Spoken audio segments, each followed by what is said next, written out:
Okay.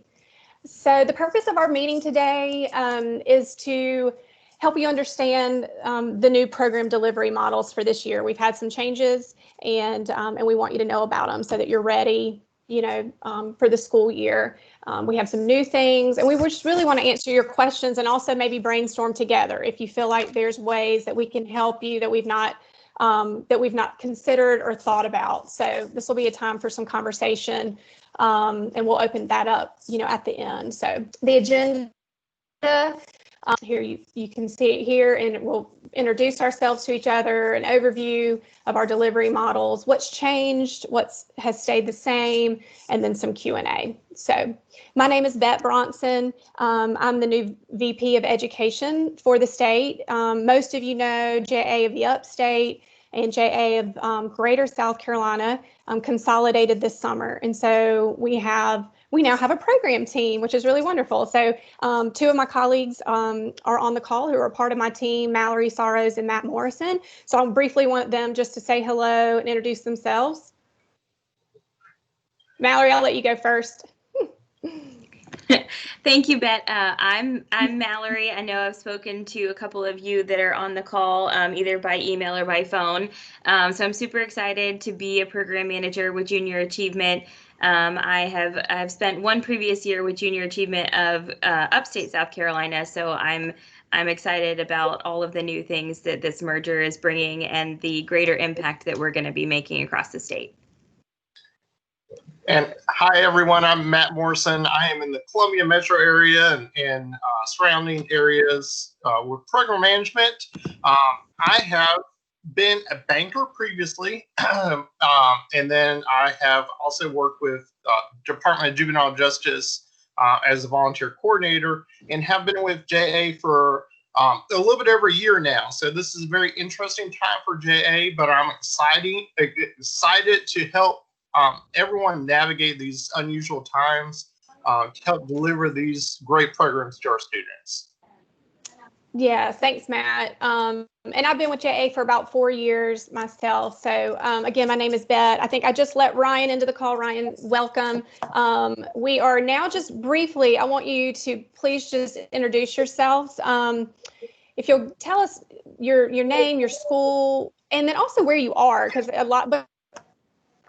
now that we're statewide, your school may not be familiar to someone that's not in your county. So let us know what county or city that you're in. And you can see there the questions on the screen if you'd like to share. We'd love to hear. So let's see. I'll just go down the list. Jenny, will you start? I'm Jenny Doolittle. I am assistant principal at Hillcrest High School in Simpsonville, South Carolina, part of the Greenville County Schools. Thank you. John. I'm John Parker. I'm at Daniel High School.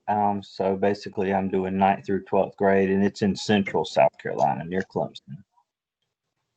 All right, Monica.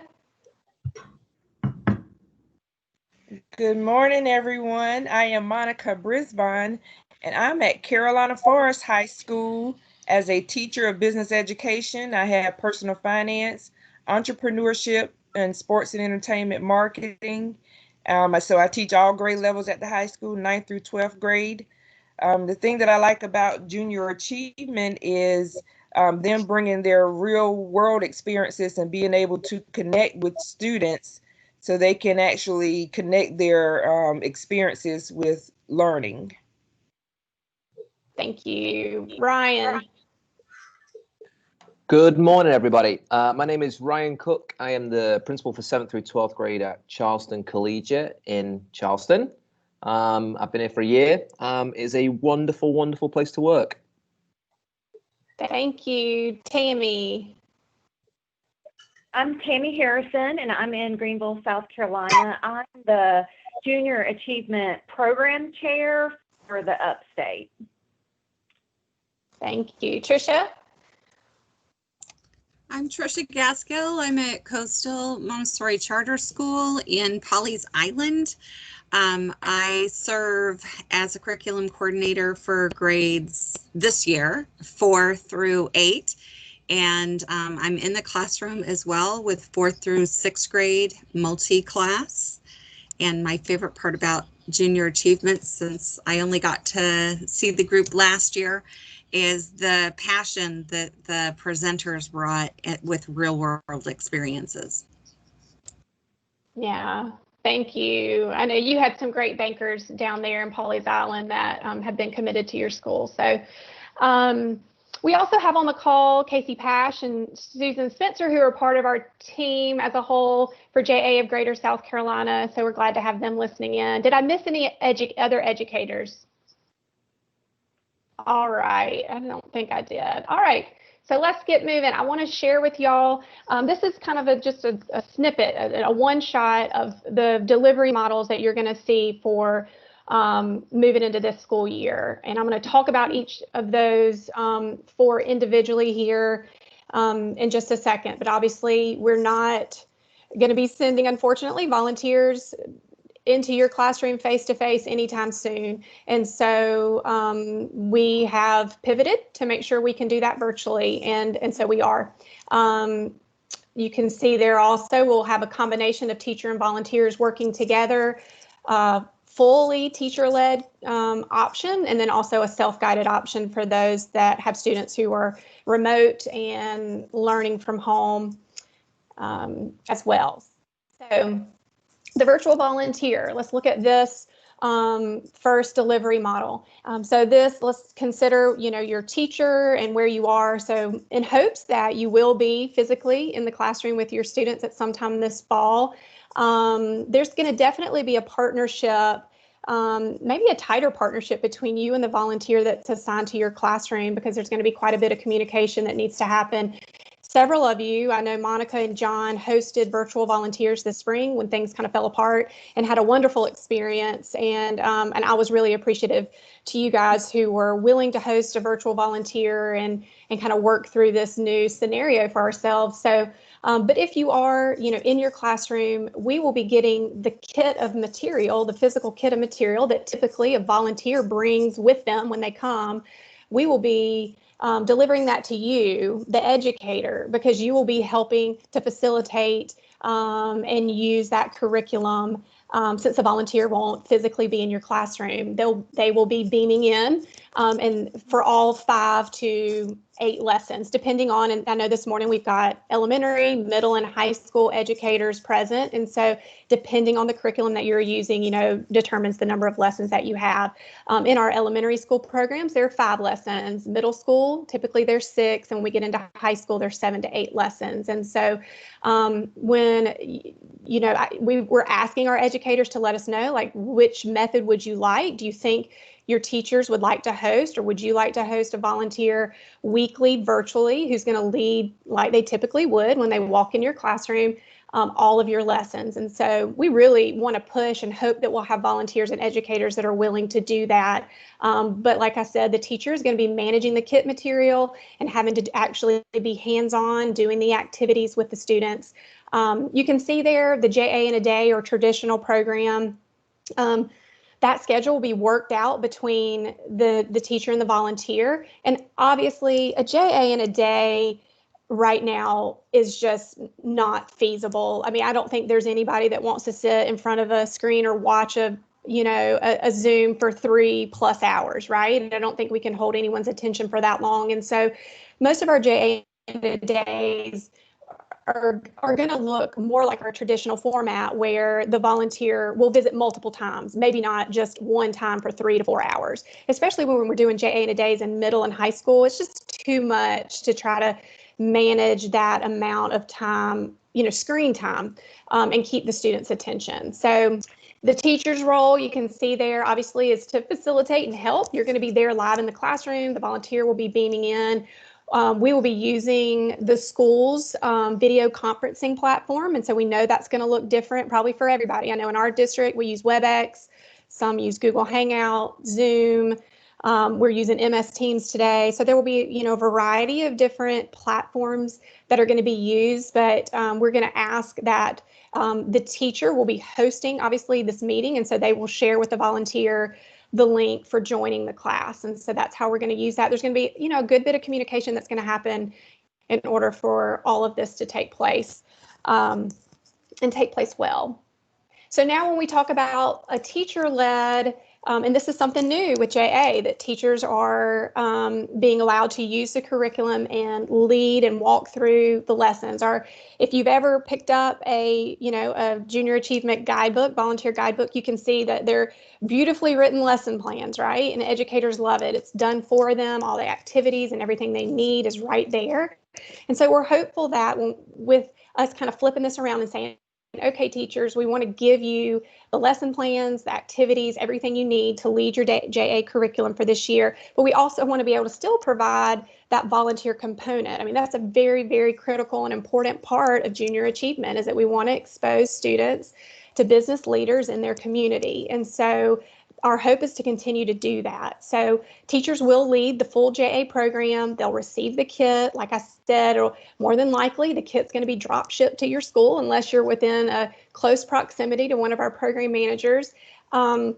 Teachers will, again, provide video conferencing platforms to the volunteer, who will beam in for one or more sessions. And that will be determined by the teacher and the volunteer, which sessions they're going to pop in on, what they're going to lead. Are they going to lead just a portion of one of the lessons? Or are they going to jump in as a subject matter expert, as a banker or as an engineer, or whatever their job is? They can jump in to those lessons. And again, that schedule will be determined between the volunteer and the teacher.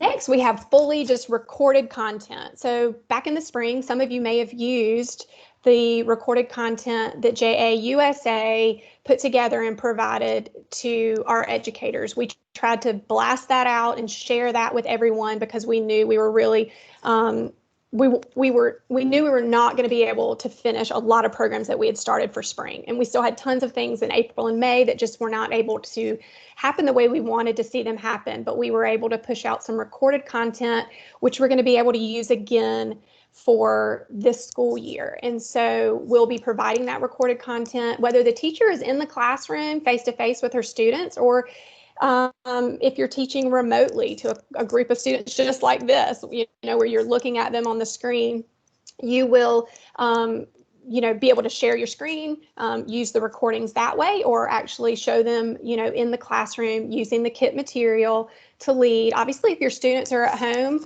and this will be a conversation between you and your program manager, depending on whether your students are face-to-face with you or whether you're remotely. Do you need kit material?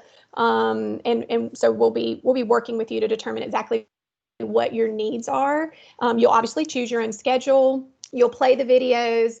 There are also some additional fillable PDFs and activity sheets and things that will go along with some of this recorded content. So if you're not in the classroom with the students and you can't utilize some of the hands-on activities and games, etc., that you'll be able to send something home that the student can use, after they've watched the video. And again, communication is going to be important. I think we're all learning, we're all figuring it out, and so I think Grace will be involved as we determine what our needs are and what you need from us, so that we're helping you. Ultimately, we don't want to make this more difficult at all. So, and then the self-guided curriculum, again, it's the recorded content that you would be able to share those links with your students at home. You can make it an assignment to share with them. There would not be any physical kit material. It would be a condensed version of JA, but ultimately would provide that work readiness, entrepreneurship, financial literacy. I should have said that at the very beginning. Our mission, obviously, are those three key pillars. We want to inspire kids to own their economic success, to be successful. And so no matter which of these four delivery models you're able to use, our hope is that students will still be inspired, that we will be able to get either a live volunteer in your classroom or a recorded, content volunteer in your classroom. So what's staying the same for JA this year? We're helping, obviously, to transform communities through financial literacy, work readiness, entrepreneurship, meeting students and communities where they are. I mean, I think right now, more than ever, Our communities are experiencing something. We all are experiencing something we've never experienced before. And financial literacy, work readiness, some of the skills that are a part of our curriculum are going to be just such important concepts for kids to be learning now as they watch their parents, maybe who are out of work or who are working remotely or who are being furloughed, manage their money and figure out life as it is right now. And so our hope is that, I know we're not a basic need of food and shelter, but we do feel like we are a need that is valuable to students right now. So JA programs will still include a volunteer component and an educator role. So those are the things that are staying the same. What's changing for us this year is that we have an educator-led program, which we have not had in the past. So we're shifting and pivoting to allow for educators to lead the curriculum with this new virtual component and a virtual resource. We have new roles for volunteers, and I'm going to speak to those in just a second. And then we have a renewed commitment to supporting diversity, equity, and inclusion in everything we do. JA has hired a third-party consultant to come in and review and work through our curriculum. And I believe, more than ever, if we want to inspire students to own their economic success, we have to break down the barriers that prohibit them from doing so. And so it's our hope that that will be the case for us as we grow and change. So as when it comes to volunteers, here is what we're sharing with our volunteers. So we're beginning this week. We're going to be sending out a big blast to our volunteers to say, how do you want to join us this school year? You can join us either by signing up to be a virtual volunteer. And our hope is that those volunteers that have been in your schools for years, some of you who have been there physically are going to be like, yeah, no problem. Like, I will just beam into the classroom. That's no big deal.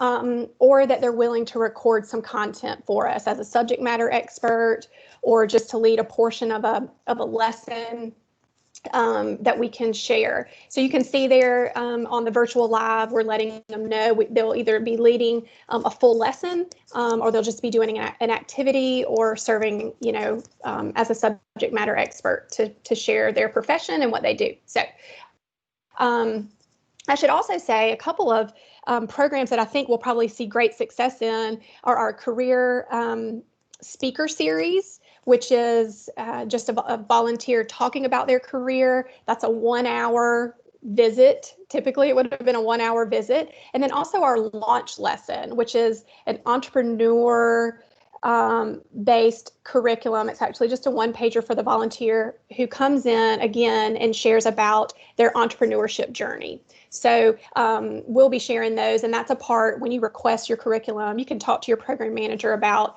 what you think would be the best fit for your students and what's happening this school year.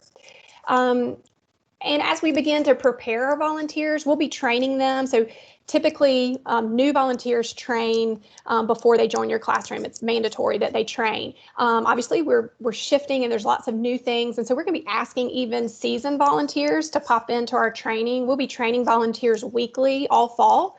And so you can just see we've got some great material that we'll be sharing with them, how, helping them to be awesome volunteers, showing them and giving them tips on being a virtual volunteer, which will be important. You can't be boring, right? When you're beaming into a classroom, you got to be dynamic and kind of helping volunteers understand how they lead virtually. So we will be working with volunteers on that front. So just wanted to let you know that. So if you have any questions about who's going to be joining your classroom, just let us know. So I just wanted to, in kind of conclusion, again, like here's who we are. Myself, Bet, Matt, and Mallory, as a team, are working to provide you with what you need, and we're here to help. Here are our email addresses, and then our physical, office address. We also have an office in Greenville, which I did not add to the list. I apologize about that. I'll add that to the next presentation. Obviously, we're not in our offices, though, right now. We're all working remotely, so the best way to reach us is by email. And then we can share our cell phone, our contact information with you if you'd like to chat with us as well. So I do want to kind of wrap up by just showing you, like, these were our 2019, 2020 numbers with the pandemic. So you can see kind of what our impact was. And this is our statewide impact. So we consolidated July 1, but when we look at our numbers for the state, you can see we reached over 18,000 students in 140 classrooms using 515 volunteers.